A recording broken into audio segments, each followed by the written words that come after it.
Yon, what's up? Ayan, kamusta mga utol and then welcome sa video na ito. So once again, this is pa yung kaibigan ni Kiko. So syempre, usapang pag-ibig na naman. Dahil ito, dagdagan ko pa ang inyong mga kaalaman. Kasi ito ha, ang magiging topic natin sa video na ito is siniseryoso ng lalaki ang ganito klaseng babae. Yes. So ito, tatalakayin natin kung bakit may mga babaeng siniseryoso or kung bakit may mga babae din na pinaglalaruan lang. Yes mga utol. So una sa lahat, ano ba yung meron sa isang babae kung bakit siniseryoso? So ito based on my perspective bilang isang lalaki na rin, for me mas siniseryoso po namin yung isang high value woman.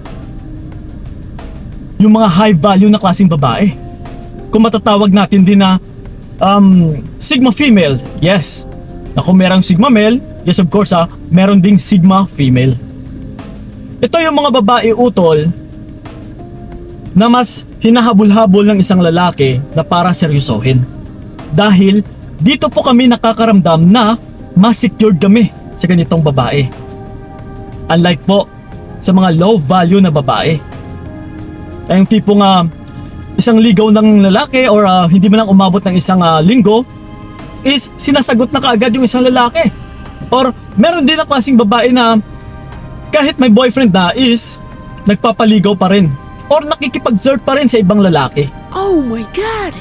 Yes, hindi po natin yan masasabi ng mga high value woman.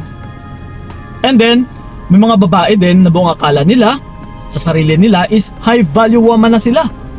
Kahit ako utol nakaranas na ako neto or may nakilala din akong ganito. Na kung sa bukang bibig niya is high value woman daw siya. Okay? So ngayon, niligawan ko, sinubukan ko, pero hindi man lang umabot ng 2 weeks ay sinagot na ako. Yes. So doon ko napag-alaman na yung babae na ito is hindi pala talaga high value woman. And then, sa pakonte-konte na nakikilala at nakikilala ko siya is wala ring sariling source of income. Na nakikita ko na which is parang sasandal lang din pala ito sa akin. Yes. Kasi kung minsan talaga may mga babae na nagsasabi na high value woman sila based lang kung paano sila manamit. Na kung titignan mo is napaka-professional. Na kung titignan mo is kagalang-galang. Pero still utol, hindi pa rin yan natin masasabi na high value woman ka. Yes, kung napaka-emotional mo, wala kang source of income, sumasandal ka lang pala sa lalaki, kaya ka may mga magagara kang damit. Yes. And then, yun na nga, deep inside sa sarili mo is mababa ka klaseng babae. Nakikipag-flirt ka pala kahit kanino. So ganun po mga utol, ito tatalakayin po natin kung paano ka humantong sa pagiging high value woman. Na para respetuhin ka rin ng isang lalaki. Para hindi ka paglaruan ng isang lalaki. Kasi kung ikaw talaga na babae utol, ay pinapakita mo na madali ka lang kunin, madali ka lang pasagutin, or di kaya ikaw din mismo parang pinapakita mo na wala kang galang sa sarili mo, ay talagang hindi ka seryosohin ng isang lalaki. Talagang paglalaruan ka rin ng isang lalaki utol. Pero kung pinapakita mo na deserve mo na galangin ka, na mas deserve kang respetuhin, ay talagang re-respetuhin ka rin ng partner mo or ng lalaki. Until na makilala ka niya, until na magiging kayo na, kung pinapakita mo talaga utol na respeto ka klaseng babae, talagang re-respetuhin ka rin ng lalaki. Okay? So ngayon, ang question, Kuya Kiko, paano ba talaga maging high value woman? So ito wag na nating papatagalin pa.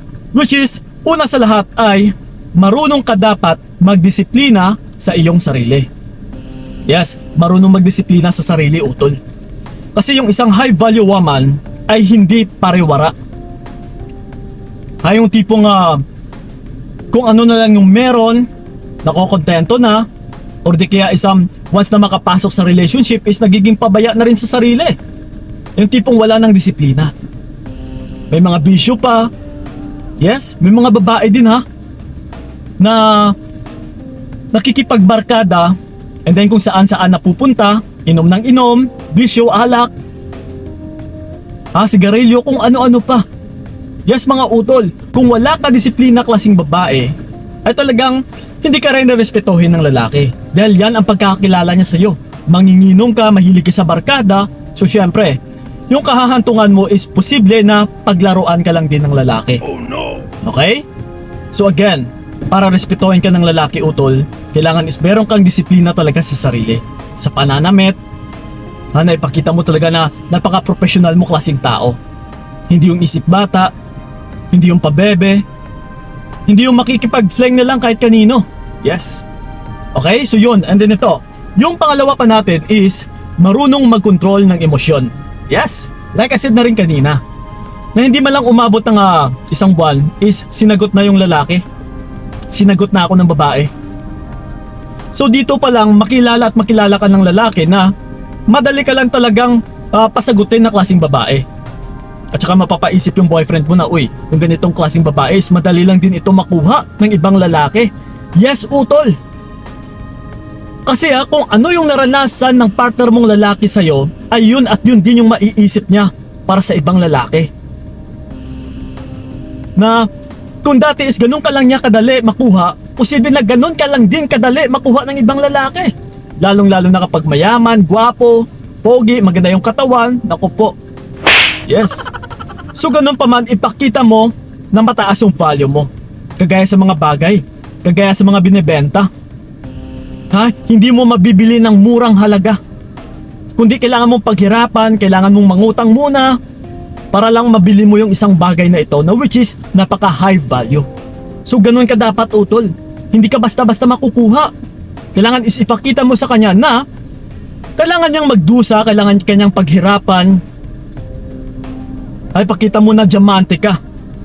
Ipakita mo na kung sino din yung makukuha niya na klaseng tao balang araw. Hindi yung ganun lang din kabilis makuha.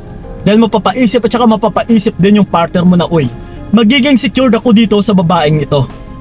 Dahil napakahirap niyang kunin. So for sure, mahirap din ito kunin ng ibang lalaki. Yes. Okay? So yon. And then ito, yung pangatlo natin is may sariling source of income. Yes. Napalagi ko itong paulit-ulit na sinasabi talaga sa mga kababaihan na dapat may sarili kang source of income utol.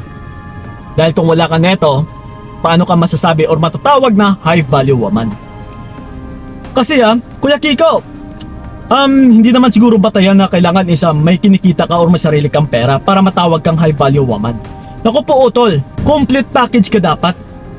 Na mas matatawag talaga natin or masasabi na high value woman ka kung may sarili kang source of income. Dahil magiging independent ka. Hindi ka sasalalay sa iyong partner or hindi ka sasandal sa iyong partner.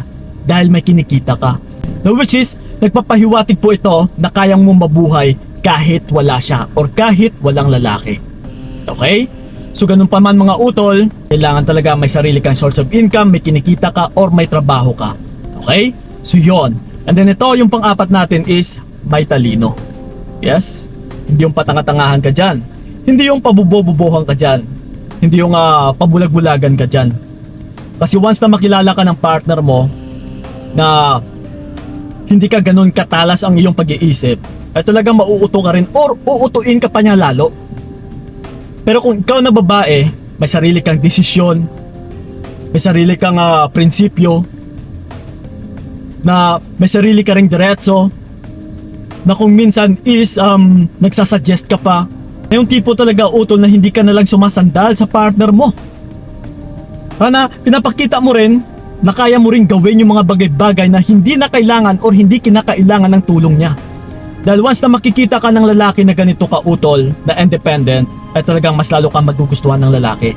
Dahil yung unang maiisip ng lalaki ay hindi ka pabigat na klaseng babae. Okay? So yon. And then ito, yung panghuli natin is one man woman. Yes. Which is nauso ito dati sa mga kalalakihan na dapat one woman man ka. So ngayon sa mga babae is dapat one man woman ka. So ganun pa man mga utol, kailangan istapat ka na klaseng babae. Hindi po natin masasabi or wala pong high value woman na salawahan or nakikipag-flirt pa dyan sa ibang lalaki na kahit may partner na. Kasi napaka-cheap mo kasi babae kung ganito ka utol. To-timer ka? Madali ka pa din kunin ng ibang lalaki na kahit may partner ka na? Nako po, talagang mas lalo kang paglalaruan ng bago mong lalaki.